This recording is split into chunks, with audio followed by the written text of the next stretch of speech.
ආයු බොහෝ වේවා. සුබ මධ්‍යහනයක් සුබ සන්ධ්‍යාවක්. ඉතින් හොඳයිනේ.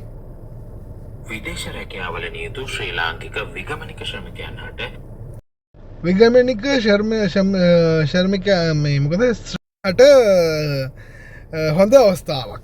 ඉතින් මොනවද මේ අවස්ථාව? මේ තියෙන්නේ මේ ලංකා කොන්නෙක්ට්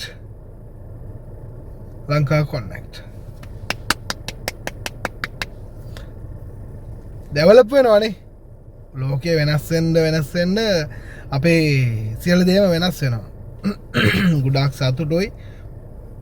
ඉතින් මේක අගේ කරන ඇත්තටම වෙල්කම් ගෝඩ්. ඉතින් ඒ වගේම ගොඩාක් සතුටුයි. ඒ වගේම මේකේ යම් ගැටලු කිහිපයක් තියෙනවා. ඒ ගැනත් අපි පැහැදිලි කරන්න ඕනේ මේ අවස්ථාවේදී. මොකද දැන් විදේශ සේවා නිවෘත්ති කාර්යාංශයත් එක්ක පුද්ගලිකව කතා කරන මිනිස්සු යම් ප්‍රමාණයක් ඉතින් තානාපති කාර්යාලවල වලට කතා කරන මිනිස්සු යම් ප්‍රමාණයක් සහ අනිත් අය ගැන මම කියන්නේ මාත් එක්ක පුද්ගලිකව මේ වෙනකොට 65000කටත් වැඩි ආසන්න පිරිසක් පුද්ගලිකව ගනුදෙනු කරලා තියෙනවා. කියන්නේ කතා කරලා තියෙනවා. තමන්ගේ ප්‍රශ්න පුද්ගලිකව වෙලා අහලා තියෙනවා කියලා තියෙනවා. සම්මියම් ප්‍රශ්න වලට අදහස් අපෙන් අහනවා. නැත්නම් මේවට මොනවද කරන්න පුළුවන් කියලා අපෙන් අහනවා. ඉතින් මේ සමාජ මාධ්‍යයේ ඉන්න නිසා අපි මේ මිනිසුන්ට මෙහෙම කරන්න, මේ අහවල් කෙනාට කතා කරන්න, මේක මෙහෙම කරන්න ඕනේ, එහෙම කරන්න ඕනේ කියලා ඒක කියනවා. හොඳයි. ඉතින් මේ අවස්ථාවේදී සමහර මේ උදාහරණයට මම කියන්නේ හොඳේ මේක රිද්දව ගන්න එපා කවුරුත්. මේක දැන් සමහර අය ඉන්නවා උදාහරණයට කියනවනම් මගේ වීඩියෝ බලලා මගේ වීඩියෝ එකෙන් subscribe කියන එක මොකද, like කියන එක මොකද, comment කියන එක මොකද කියලාවත් නොදන්න මිනිස්සු බොහෝ දෙනෙක් ඉන්නවා. ඒ කියන්නේ මේ මිනිස්සුන්ට සාමාන්‍යයෙන් කෝල් එකක් આવුත් කතා කරන්න සහ කට් කරන්න විතරයි දන්නේ. ඉතින් ඒ තරමට මිනිස්සු ඉන්නවා. එතකොට එවැනි අයට සාමාන්‍යයෙන් මේ ඇත්තටම පුළුවන් කෙනෙකුට පුළුවන් මේ ඇප්ලිකේෂන් හරහා වෙබ්සයිට් හරහා ගිහිල්ලා පැමිණිල්ලක් දාන්න. ඒක කරන්න බැරුව අදටත් බොහෝ දෙනෙක් මේ රටවල ඉන්නවා. එච්චර උගත් නැති මිනිස්සු ඉන්නවා. එවැනි මිනිස්සුන්ට සාමාන්‍යයෙන් නම්බර් එකක් දුන්නත් ඒ නම්බර් එකෙන් මේ WhatsApp chat එකක් හදාගන්න බැරි මිනිස්සු ඉන්නවා. ඉතින් එවැනි මිනිසුන්ගේ අතර එයාලගේ ප්‍රශ්නවල් වලට මෙන්න මේවා විසඳුමක් නැහැ. මේකේ විසඳුමක් එයාලට ගන්න බෑ, හොයන්න බෑ. ඉතින් විශේෂයෙන්ම අදාළ අංශවල වලට නිලධාරීන් බලධාරීන්ට විශේෂයෙන්ම මේ විජිත හේර තමාත්‍ය ඔබට සහ විදේශ සේවා නිවෘත්ති කාර්යාංශයේ සභාපතිතුමා ඇතුළු සියලුම නිලධාරීන්ට අපි විශේෂයෙන්ම ඉල්ලීමක් කරනවා. දැන් ඔබ දන්නවා තානාපති කාර්යාලවල දැන් අපේ බොහෝ දෙනෙක් විදේශගත වෙලා ඉන්න බොහෝ දෙනෙක් තානාපති කාර්යාලවලට දොස් කියනවා වැඩි. අපිත් පහුගිය කාලේ ඉඳන්ම දොස් කිව්වා. දැන් අද අපේ කුවේට් ශ්‍රී ලංකා තානාපති කාර්යාලය ඉතා හොඳ තැනකට ඇවිල්ලා තියෙනවා. ඉතින් අපේ ගරු තානාපතිතුමා ලක්ෂිත රත්නායක මහත්මයා සේවාවට පත් වුණාට පස්සේ එතුමා ගොඩාක් වෙනසක් කරලා තියෙනවා. ඉතින් ඇත්තටම ගොඩාක් පින්. ඒ වගේම තමයි මේ වෙන විට තානාපති කාර්යාලවල වල නිලධාරීන්ගේ හිඟයක් තියෙනවා. සමාවෙන්න. ඉතින් දෙපැත්තෙන් මේක අනිවාර්යෙන් ඕගොල්ලන් පැහැදිලි වෙන්න ඕනේ. එක පැත්තක් කම්කරුවන් ටික, අනිත් පැත්තෙන් අපේ ආයතන නිලධාරීන් ටික. මොකද දැන් සාමාන්‍යයෙන් ඔයාලා පාස්පෝර්ට් හදන්න යනවා, ඩෙන්ටි කාඩ් හදන්න යනවා, තව මොනවා හරි හදන්න යනවා, කසාද සහතික, එතකොට උපන් සහතික, තව සහතික, එතකොට ලංකාවේ වෙන මොනවා හරි ප්‍රශ්න, එතකොට තමන්ගේ පුද්ගලික මේ රටවල් වල තියෙන පුද්ගලික ප්‍රශ්න, තව ගොඩාක් දේවල් තියෙනවා, විවිධ දේවල් තියෙනවා. ඉතින් මේවැනි විවිධ දේවල් කටයුතු කරන්න එකම නිලධාරීන් නෙමෙයි යදවන්නේ. ඉතින් සියලු දේටම වෙන වෙනම නිලධාරීන් තොගයක් ඉන්නවා.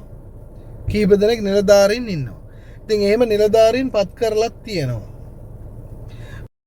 පත් කරලා තියෙනවා. ඉතින් මේ අවස්ථාවේදී එහෙම නිලධාරීන්ව පත් කරන විට හැම දෙයකටම නිලධාරීන් ඕන වෙනවනේ.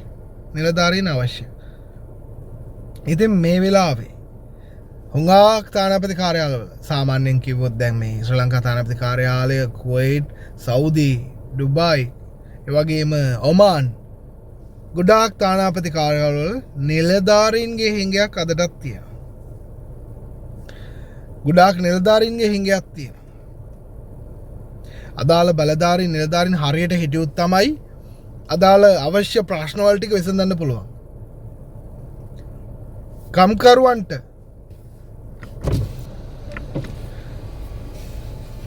ඉතින් එයාලා අදාලා දැන් සාමාන්‍යයෙන් අපි ආයතනයකට දොස් කියනවනේ මෙයාලා මෙහෙමයි මෙහෙම කරන්නේ මෙයාලා මේ වැඩක් කරන්නේ මේ පෙන්වන්නේ මෙයාලා හරියට අපිට පිට වෙන්න නැහැ කියලා. ඉතින් එයාලටත් අවශ්‍ය කරන දේවල් ටික දීලා එයාලගෙන් වැඩක් ගන්න පුළුවන් තැනක එයාලා තිබිලත් වැඩ නොකරවොත් අපිට ඇඟිලි දික් කරන්න පුළුවන්. ඔයාලා එහෙම කියලා. නමුත් දැන් ගොඩක් තානාපති කාර්යාලවල ඉස්සරලාම නිලධාරීන්ගේ අඩුපාඩු මේ තානාපති කාර්යාලවල වල රාජ්‍ය ආයතන විසින් ලංකා විදේශ සේවා නියුක්ත කාර්යාංශය විසින් විදේශ කටයුතු අමාත්‍යාංශය විසින් කරන්න පුළුවන් සියලුම එයාලට කරන්න අවශ්‍ය තියෙන සියලු දේම අඩුපාඩු ටික හරිගස්සලා දෙන්න.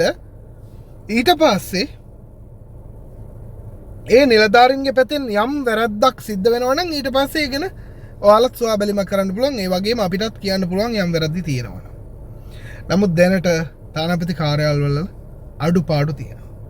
නිලධාරීන්ගේ හිඟයක් තියෙනවා.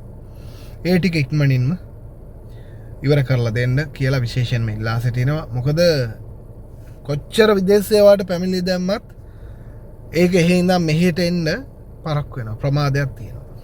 අදාළ අංශ තානාපති කාර්යාලය මෙහි අවශ්‍ය කරන සියලුම නිලධාරීන් සියලුම වාහන කටයුතු සියලුම තියෙනවනේ මොන හරි එමර්ජන්සියක් තියෙනවනම් හදිසියක් තියෙනවනම් ඒ නිලධාරීන්ට කටයුතු කරන්න පුළුවන්.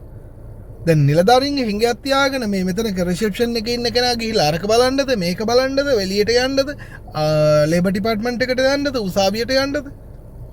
ඉතින් ඒ වගේ ප්‍රශ්නවල් තියෙනවා. ඉතින් ඉක්මනින්ම තානාපති කාර්යාලවල තියෙන අඩුපාඩු ටික හදලා දෙන්න කියලා රජෙන් ඉල්ලා සිටිනවා. ඊට පස්සේ අපේ අඩුපාඩු ටික තානාපති කාර්යාලයෙන් හරියට කරුවේ නැත්තම් බලාගත හැකියි. ඉතින් ඒ වගේම හැම කෙනාටම මේ ලින්ක් හරහා ඇප්ලිකේෂන් හරහා ගිහිල්ලා තමන්ගේ ප්‍රශ්න විසඳ ගන්න බෑ කියන එකත් හොඳට මතක තබා ගන්න යුතුයි. අදාළ අංශවල නිලධාරීන් බාධාරී. ඔබගේ අදහස පළ කරන්න. විදේශ රැකියාවල නියුතු ශ්‍රී ලාංකික විගමනික ශ්‍රමිකයන් හට ඉතා ඉක්මනින් හා පහසුවෙන් විදේශ සේවා නියුක්ති කාර්යාංශය සමග සම්බන්ධ වී සිය පැමිණිලි හා සේවා ස්ථානයේ ගැටළු යොමු කිරීම සඳහා ලංකා කනෙක්ට් නම් නව ජංගම දුරකථන යෙදවීමක් අද දින ජනගත කළා. ඒ විදේශ කටයුතු විදේශ රැකියා හා සංචාරක අමාත්‍ය විජිත හේරත් මහතාගේ ප්‍රධානත්වයෙන් කොළඹ සිනමන් ලේක් සයිඩ් හෝටලයේදී පැවති උත්සව අවස්ථාවකදී අද දිනට දී ඇති ජාත්‍යන්තර ගෘහස්ත සේවක දිනය නිමිත්තෙන් මෙම යෙදවුම හඳුන්වා දීම විශේෂත්වයකි. මෙම පැමිණිලි කළමනාකරන ජංගම දුරකථන යෙදවුම ඉංග්‍රීසි, සිංහල හා දමිළ යන භාෂා ත්‍රිත්වයෙන්ම භාවිතා කළ හැකි අතර විගමනික ශ්‍රමිකයන්ට තමා රැකියාව කරන ස්ථානයේ හෝ රැකියාවේ යම් ප්‍රශ්නයක් තිබේ නම් මෙම යෙදවුමට පිවිස ඍජුවම විදේශ සේවා නියුක්ති කාර්යාංශයට පැමිණිල්ලක් ඉදිරිපත් කළ හැකියි. එසේම අධ්‍යාපනය හෝ පදිංචිය සඳහා විදේශගත වී සිටින ශ්‍රී ලාංකිකයෙකුට නම් ඍජුවම විදේශ කටයුතු අමාත්‍යාංශයේ කන්සියුලා අංශය වෙත මෙම යෙදවුම ඔස්සේ පැමිණිලි යොමු කළ හැකියි. පැමිණිලි ලිඛිතව පමණක් නොව හඬපට හා වීඩියෝ දර්ශන මගින්ද මෙම යෙදවුම හරහා ඉදිරිපත් කිරීමට අවස්ථාව සලසා දී තිබෙනවා. මෙරට පමණක් නොව ලෝකයේ ඕනෑම රටකදී මෙම යෙදවුම එක ලෙසම භාවිතා කිරීමට හැකියාව පවතින අතර තමන් ඉදිරිපත් කළ පැමිණිල්ලේ වර්තමාන තත්ත්වයද මෙම යෙදවුම හරහා ඉතා පහසුවෙන් පරීක්ෂා කිරීමට අවස්ථාව ලබා දී තිබෙනවා. විදේශ කටයුතු විදේශ රැකියා හා සංචාරක අමාත්‍යාංශය ශ්‍රී ලංකා විදේශ සේවා නියුක්ති කාර්යාංශය හා එක්ව ජාත්‍යන්තර කම්කරු සංවිධානයේ මූලදායකත්වයේ යටතේ ශ්‍රී ලංකා ටෙලිකොම් මොබිටෙල් ආයතනය විසින් මෙම ජංගම දුරකථන යෙදවුම නිර්මාණය කරන ලද අතර Google Play Store හා Apple App Store මගින්ද මෙම යෙදවුම නොමිලේ භාගත කළ හැකියි. මෙම ජංගම යෙදවුම ජනගත කිරීමේ අවස්ථාවට විදේශ කටයුතු හා විදේශ රැකියා නියෝජ්‍ය අමාත්‍ය අරුණ් හේමචන්ද්‍ර මහතා ශ්‍රී ලංකාව සහ මාලදීවයින සඳහා වූ ILO සංවිධානයේ මෙරට අධ්‍යක්ෂිකා ජෝනි සිම්සන් මහත්මිය විදේශ කටයුතු විදේශ රැකියා හා සංචාරක අමාත්‍යාංශයේ ජ්‍යෙෂ්ඨ නිලධාරීන් කාර්යාංශ සභාපති රජයේ ජ්‍යෙෂ්ඨ නිලධාරීන් රාජ්‍ය තාන්ත්‍රික දූත මණ්ඩල නියෝජිතයන් ඇතුළු පිරිසක් සහභාගී වුණා.